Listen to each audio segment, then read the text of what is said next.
ही गोष्ट आहे स्त्री चारित्र्याची। एक तहानलेला माणूस विहिरीकडे गेला, जिथे एक तरुण मुलगी पाणी भरत होती।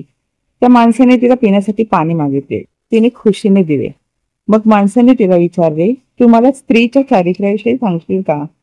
हे ऐकताच ती तरुणी ओरडू लागली, वाचवा वाचवा मला। तिचा आवाज ऐकताच गावातील लोक विहिरीकडे धाव घेऊ लागले। हे पाहून तो माणूस घाबरला आणि म्हणाला, तू असं का करत आहेस? ती तरुणी म्हणाली, आता गावातील लोक येतील आणि तुला चांगलाच चोप देतील, मग तुला चांगलीच अक्कल येईल। हे ऐकून तो म्हणाला, ओ ताई, मला माफ करा, मला वाटलं तुम्ही एक चांगल्या आणि सन्माननीय महिला असणार। हे ऐकून त्या तरुणीने जवळच असलेल्या घागरीतील पाणी अंगावर ओतून स्वतःच्या शरीराला ओले करून घेतले। जेव्हा गावातील लोक तिथे आले आणि विचारले काय झाले, तेव्हा ती तरुणी म्हणाली, मी पाणी भरताना विहिरीत पडले आणि या सज्जन माणसाने माझा जीव वाचवला।